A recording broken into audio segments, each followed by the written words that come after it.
la amante de mi marido apareció en mi trabajo para reírse de mí. Solo no imaginaba quién era mi jefa. Me llamo Andrea.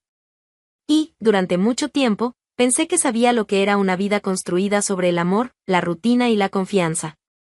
Vivía como tantas mujeres que conocen la dureza de los días, pero insisten en encontrar belleza en las pequeñas cosas. El olor del maíz hirviendo, la cebolla dorándose en mantequilla, el sonido de la calle entrando por las rendijas de la ventana, todo eso me hacía creer que la vida era simple, y que bastaba con amar con dedicación. Mi mundo era el restaurante. Pequeño, acogedor, con paredes color azafrán y manteles floridos cubriendo las mesas.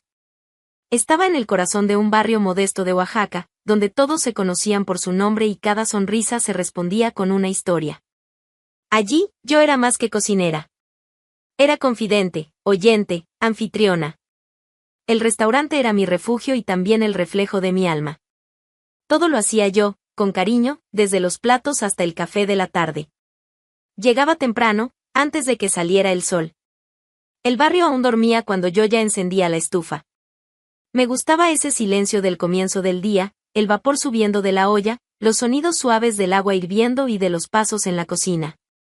Cada detalle era parte de mi ritual.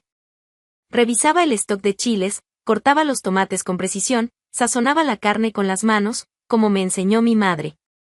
Cada receta llevaba algo de mi historia, y, yo creía, también de mi futuro. Yo hacía todo con amor. No solo por mí, sino por nosotros. Por mí y Alejandro. Alejandro era mi esposo. Un hombre callado, introspectivo, discreto. Trabajaba repartiendo piezas automotrices, siempre salía limpio, perfumado, con la camisa bien planchada. Decía pocas palabras, pero su presencia era constante. Nunca levantó la voz, nunca llegó borracho, nunca se desvió. Era predecible. Y durante mucho tiempo, pensé que eso era seguridad. Que ese silencio entre nosotros era sinónimo de estabilidad, de un amor maduro, libre de los dramas de la juventud. Alejandro no era el tipo que hacía sorpresas, ni el tipo que elogiaba sin razón. Pero preparaba café cuando yo estaba cansada, buscaba mi delantal olvidado en el tendedero, acomodaba la almohada de mi lado de la cama antes de dormir. Eran pequeños gestos, y yo me aferraba a ellos. Él es así, pero es leal, me decía. Nunca encontré mensajes sospechosos, nunca hubo retrasos sin explicación. Y eso bastaba para que yo confiara. Me sentía segura. Y, en ese entonces, la seguridad era todo lo que creía necesitar. Nuestro matrimonio era silencioso, pero yo llenaba ese vacío con trabajo. Con comida. Con cuidado. Me dedicaba al restaurante como si fuera un hijo. Allí me sentía viva, completa. Me gustaba observar a los clientes probando el primer bocado, esperando su reacción. Cuando venían los elogios, mi corazón bailaba. Este mole sabe igual al de mi abuela, decían. Y yo sonreía, conteniendo las lágrimas. Era allí donde sentía orgullo de mí misma. Creía que, si hacía todo bien, todo estaría bien. Si mantenía el restaurante funcionando, si cuidaba de la casa, si no me quejaba demasiado, él seguiría amándome. No era un amor de película, pero era el amor que yo conocía. Y que acepté. A los vecinos les gustábamos. Una pareja tranquila, decían. Siempre que alguien me veía en la puerta, preguntaba por Alejandro. Siempre en lo suyo, ¿no?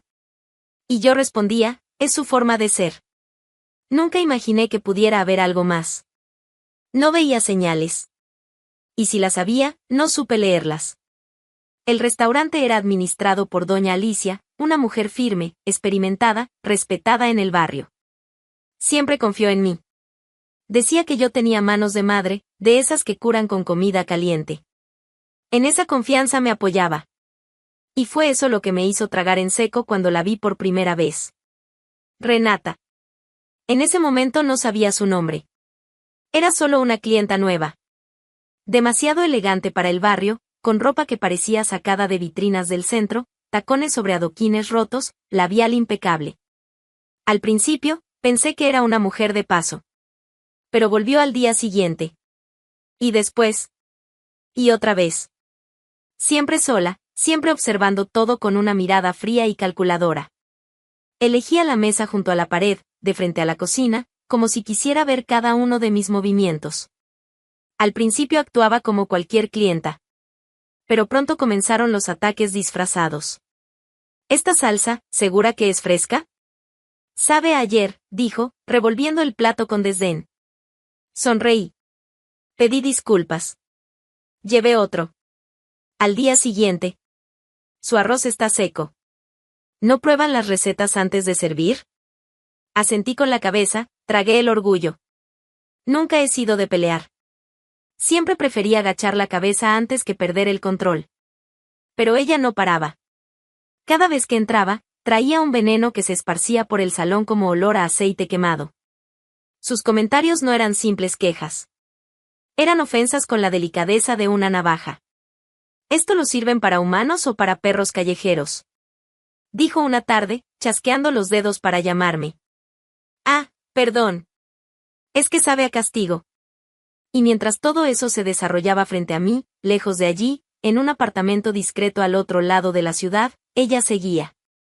Alejandro, mi marido, estaba sentado en el sofá. Al otro lado de la sala, Renata caminaba de un lado a otro, furiosa. ¿De verdad crees que voy a seguir callada? Decía ella, con el rostro rojo, los ojos llenos de rabia. La veo todos los días y me da asco. Eso no es necesario, Renata. Olvídate de eso, respondió Alejandro, intentando mantener el tono bajo. Nadie te pidió que fueras allá. Voy porque quiero. Quiero mirarla a la cara. Quiero que sienta que algo está mal, aunque no sepa qué. Esto no va a terminar bien, insistió él, frotándose las sienes con los dedos. La odio. Odio cómo actúa, cómo sonríe, cómo vive como si fuera dueña de tu vida. Ella no es dueña de mi vida, Renata, respondió, firme, pero sin enojo. Con miedo. Miedo de a dónde podía llegar todo eso. Renata giró el rostro. Pasó las manos por el cabello y resopló. Si tuvieras coraje, esto ya habría terminado. Pero como siempre, me toca a mí resolverlo. Y ella lo resolvió. A su manera. Volvió al restaurante al día siguiente. Y al otro.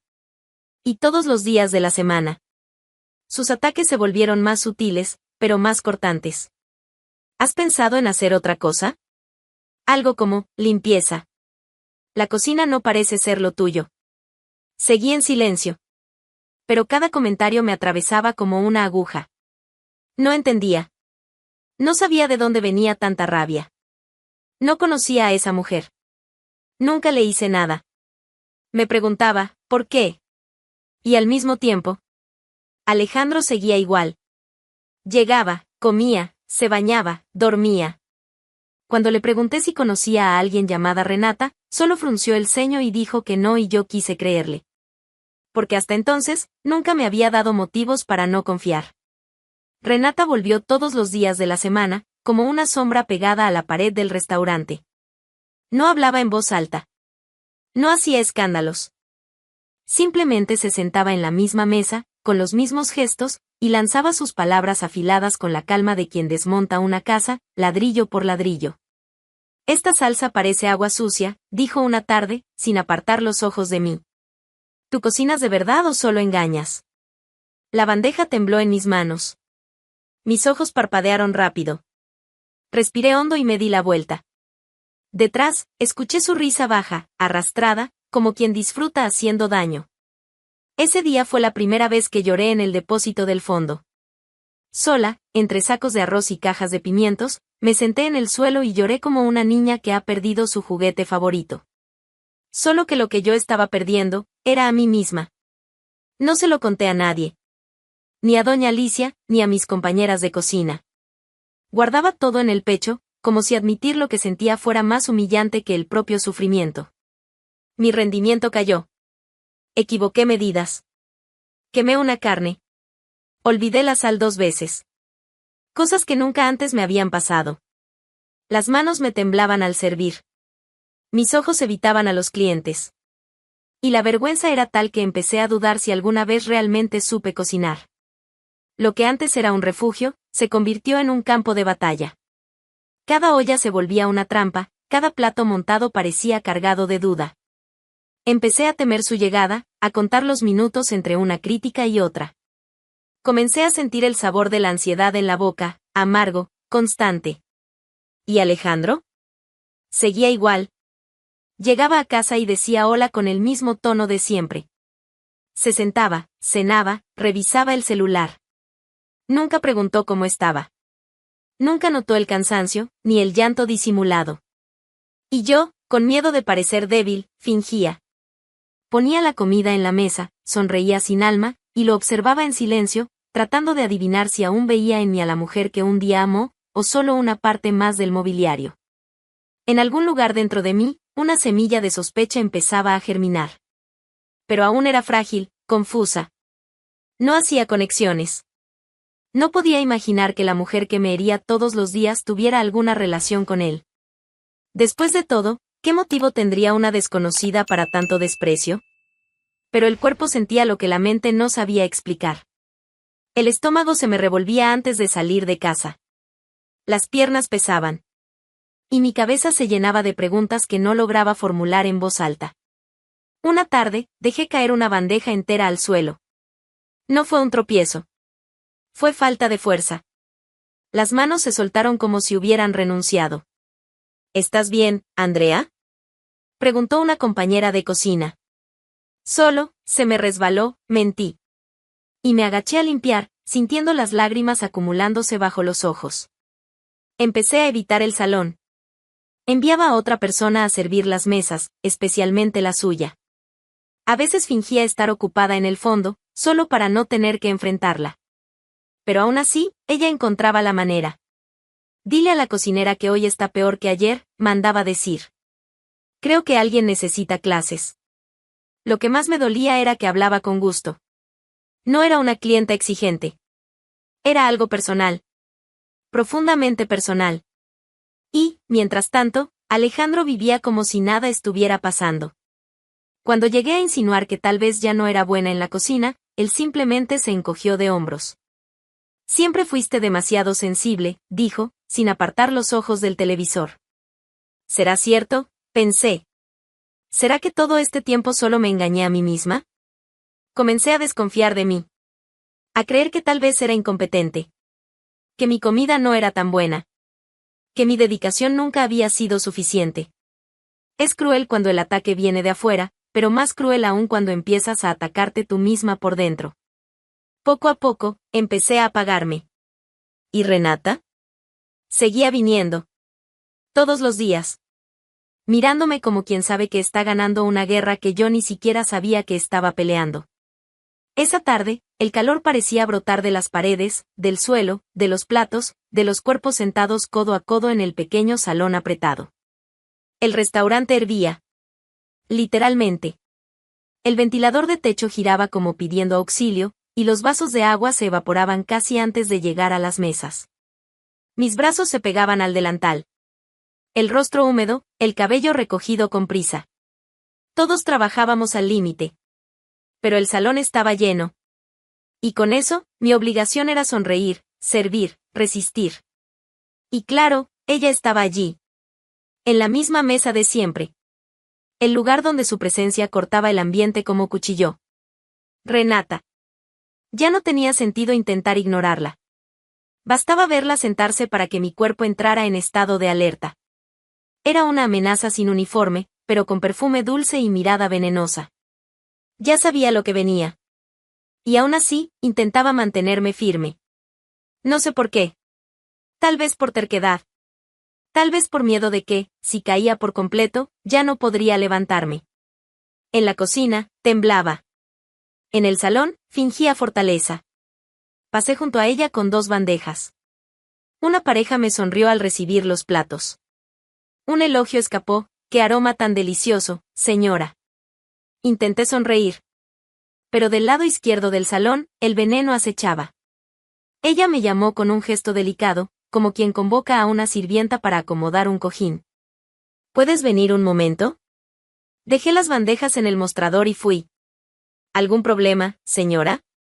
Ella apoyó el codo en la mesa, sostuvo el tenedor con delicadeza y dijo, sin siquiera mirarme. Quisiera saber si aceptan devoluciones. Porque esto, señaló el plato, no es comida. Es un insulto. Cerré los ojos por un segundo. El ruido del restaurante ahogaba los detalles. Vasos, sillas arrastrándose, niños quejándose. Pero en ese momento, solo existía su voz. ¿Puedo cambiar el plato? Claro, respondí, intentando controlar la respiración. Ella sonrió. Una risa pequeña, irónica, casi infantil.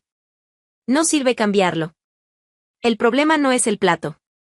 Es la cocinera. Guardé silencio. Las personas alrededor empezaron a prestar atención. El camarero se detuvo a mi lado, alerta. Pero ella continuó, como quien se divierte rompiendo algo. Eres un fraude, Andrea. Y no finjas sorpresa. Tú lo sabes. Mis ojos ardían. Pero no dejé que cayera ninguna lágrima. Solo estoy haciendo mi trabajo, señora. ¿Trabajo? ¿Esto es trabajo para ti? Rió fuerte. Lo que haces es simular talento. Engañar a los demás. Un condimento aquí, una olla allá, ¿y ya crees que eso te hace buena? Los rostros empezaron a volverse. Una mujer mayor se llevó la mano a la boca. Un joven detuvo la cuchara a medio camino. Nadie se atrevía a intervenir. Y entonces, vino la puñalada. ¿Pero sabes qué es lo peor? Renata se inclinó levemente, con los ojos fijos en los míos. ¿Qué tú vives para esto? Para este restaurante que ni siquiera es tuyo. ¿Qué dedicas tu vida a esta fantasía de mujer dedicada, esposa devota? Pero no sabes que mientras tú te matas aquí, tu esposo se divierte conmigo. El mundo se detuvo. Sí, Andrea. Yo soy la amante de Alejandro. Un zumbido llenó mis oídos. Sus palabras aún resonaban, pero el suelo parecía haber desaparecido. Miraba a mi alrededor y todo se veía distante. Como si la escena no fuera conmigo. Como si hubiera salido de mi cuerpo. Renata se recostó en la silla, triunfante. Él vive diciéndome lo insípida que eres. Lo poco que brillas. Que sirves la comida como sirves tu compañía, tibia, sin sabor, sin gracia. Algunas personas murmuraron. El camarero me miró como esperando una explosión. Pero no la hubo. Al menos no todavía. Mis manos temblaban. El pecho me pesaba. El rostro me ardía. Mi orgullo, mi fuerza, mi historia, todo desmoronándose allí, frente a desconocidos. Frente a la mujer que decidió aniquilarme. Con palabras. Con placer. Hice lo que pude. Lo que me quedaba. Mi voz salió entrecortada, pero firme. Gerente. Grité, con la garganta apretada. Doña Alicia, por favor, venga aquí. La cocina se silenció. Escuché el sonido apagado del trapo cayendo al suelo. En segundos, Alicia apareció en la puerta con el ceño fruncido, la mirada seria y el trapo de cocina aún en la mano, húmedo de lavar platos. Su presencia imponía respeto. Siempre lo hizo. Ella miró a su alrededor, sin entender del todo. El salón estaba quieto. Cada cliente con los ojos clavados en nosotras. La atmósfera había cambiado. Ya no era solo un restaurante, era un escenario, y allí, todas estábamos expuestas. Alicia se acercó con pasos firmes, el entrecejo fruncido, y fue entonces cuando vio a Renata. ¿Qué está pasando aquí?, preguntó. Renata intentó disimular. Se enderezó en la silla, pero su rostro ya no era el mismo de segundos antes. El tono de superioridad dio lugar a algo que ella nunca mostraba, nerviosismo. Y entonces llegó la sorpresa que lo cambió todo. Alicia dejó de caminar. Miró fijamente a Renata y frunció el ceño, intentando reconocer a la figura frente a ella. Espera, dijo, entrecerrando los ojos. ¿Renata? ¿Renata Solórzano? Renata tragó en seco. Intentó sonreír, como si pudiera deshacer el daño con un gesto simpático. Alicia, yo, no sabía que trabajabas aquí. Su voz sonaba débil ahora. Nada de burla. Nada de arrogancia. Y Alicia, por su parte, se quedó completamente inmóvil. Un segundo después, sus ojos se abrieron con incredulidad. ¿Tú eres la esposa de mi hermano? Alicia, escúchame, Renata dio un paso al frente, la mano extendida. Yo, me equivoqué. No sabía. Fue un error. No sabía que eras gerente aquí. ¿Entonces ese es el problema? Replicó Alicia, con voz baja y cortante. ¿Qué soy gerente? Porque si no lo fuera, ¿hubiera seguido?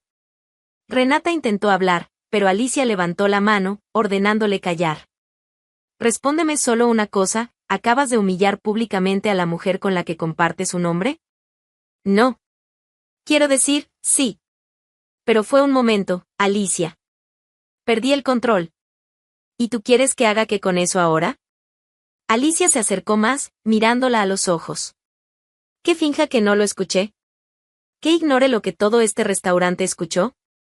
Solo, no quería que llegara a este punto, dijo Renata, casi llorando. Por favor, Alicia. No se lo cuentes a Luis. Me va a dejar. No me va a perdonar. No me hagas esto. Alicia respiró hondo. Luego cruzó los brazos. La firmeza de su rostro me erizó la piel. Traicionaste a mi hermano. Y destruiste la autoestima de una mujer frente a 30 personas. ¿De verdad crees que vas a salir de aquí sin consecuencias? Te lo ruego, susurró Renata. Me arrepiento. De verdad me arrepiento. Pero Alicia no dudó. Sacó el celular del bolsillo. Sus dedos presionaban la pantalla con la misma precisión que usaba para cortar cebollas en la cocina. Cada toque era una sentencia. Luis, dijo en voz alta, para que todos oyeran. Renata está aquí. En el restaurante. Necesitamos hablar. Ahora. Renata abrió los ojos con sorpresa. Se puso pálida. Las lágrimas, que antes eran puro teatro, ahora caían genuinas. Comenzó a balbucear cosas sin sentido. Alicia, por favor. Esto va a destruir mi vida. Alicia colgó sin responder. ¿Tu vida? Dijo, mirándola de frente. La única vida que destruiste hasta ahora fue la de Andrea. Pero eso va a cambiar hoy. Ya no había marcha atrás. Todo el restaurante estaba en silencio, excepto por los sollozos apagados de Renata y las miradas que me buscaban, algunas con lástima, otras con vergüenza. Y yo, allí parada, sin saber si llorar, gritar o agradecer. La revelación fue como un rayo. Todo cobró sentido. Las miradas, las críticas, la rabia gratuita. Ella no era solo una mujer cruel. Era parte de mi vida sin que yo supiera. Parte de mi fracaso. Parte de la traición. Y lo más cruel, eligió destruirme poco a poco. Con elegancia. Con placer. Allí, frente a todos, con el restaurante mudo y el calor quemando mi piel, vi que no era solo una clienta. Era la enemiga que nunca imaginé tener. No tardó. Esa misma noche, el escándalo ya corría por las calles como si tuviera piernas. En cada esquina, alguien susurraba. En los grupos de mensajes del barrio, el nombre Renata Solórzano siempre venía acompañado de emojis de asombro y repulsión. No era solo un chisme, era una bomba. Una explosión en el centro de un lugar donde todos se conocen. Al día siguiente, no se hablaba de otra cosa. Renata fue echada de casa por Luis con una maleta de rueditas, ropa tirada a las apuradas, sandalias y la cara lavada de humillación. Se fue sin nada. Literalmente. Luis no le permitió llevarse ni un anillo. Dijo que no quería volver a verla nunca más. Y cumplió. El matrimonio terminó en la puerta. Y Alejandro no tuvo ni tiempo de fingir inocencia. Volvió del trabajo más tarde de lo habitual, todavía con el uniforme de la empresa. Al cruzar la puerta, su rostro lo decía todo. Sabía. Había escuchado. Estaba esperando el enfrentamiento. Pero si pensaba que tendría espacio para disculpas, estaba completamente equivocado. Lo miré en silencio. Pero era un silencio diferente. No el silencio que usaba cuando me hería y me lo tragaba. Era otro. Frío. Afilado. Firme. Ya sabes, ¿no? Pregunté. Él solo asintió, sin poder mirarme a los ojos. Puso la mochila en el suelo y dijo en voz baja. Andrea, yo, no tengo palabras. Levanté la mano. Lo corté. No hace falta. Y no intentes explicarme nada. No quiero escucharlo. Todavía intentó acercarse, pero retrocedí. Mentiste. Me engañaste. Con ella. Y todavía tuviste el valor de volver a esta casa. Yo, me perdí. Todo salió mal, Andrea. No sé qué pasó. Yo. Cállate, Alejandro. No fue un grito. Fue casi un susurro. Pero lo sintió. En la espina. Lárgate. Andrea, por favor. Vete. Ahora. Antes de que yo haga un escándalo aquí como el que ella hizo en el restaurante. Se quedó quieto unos segundos. Mirando al suelo. Luego se agachó, agarró la mochila. Se llevó solo eso. Ni intenté saber a dónde fue. Y sinceramente, no me importaba. Esa noche dormí sola en la cama. Pero por primera vez, no me sentí abandonada. Me sentí libre. En los días que siguieron, el restaurante siguió. Y yo volví. No porque necesitara. Sino porque quise. Entré temprano en la cocina, lavé las bancadas, organicé los condimentos. La olla aún estaba caliente, el delantal todavía manchado, pero todo había cambiado. Yo era diferente. El dolor seguía ahí. Una puñalada así no se cura en pocos días. Pero ya no sentía vergüenza. Ya no era la mujer humillada. Era la mujer que sobrevivió. Muchos clientes volvieron solo para verme. Me abrazaban. Decían que estaban de mi lado. Que ninguna comida podía ser mejor que mi dignidad. Algunos lloraban conmigo. Otros solo comían en silencio. Pero su presencia lo decía todo. Alicia me trataba con aún más respeto. Bastaba con su mirada y yo sabía, sentía orgullo de mí. Y tal vez, por primera vez, yo también empezaba a sentir orgullo de mí misma. La comida volvió a tener sentido. Los aromas parecían más vivos. La sal encontraba el punto justo sin esfuerzo. Mis manos volvían a trabajar con firmeza. Ya no temblaban. Y lo más importante, ya no dudaba de mí. Entendí que el amor que di no fue desperdiciado, solo fue mal entregado. Entendí que amar no es olvidarse de una misma. Y que confiar en alguien no significa callar cuando duele. No hice promesas. No dije que nunca más me enamoraría. Solo decidí que nunca más me abandonaría. Y en esa tarde, al cerrar el restaurante, me senté sola en la última mesa del salón. Comí un plato que yo misma preparé. Despacio. Con placer. Y sonreí. Porque la mujer que cocinaba ahí, por fin había vuelto a casa.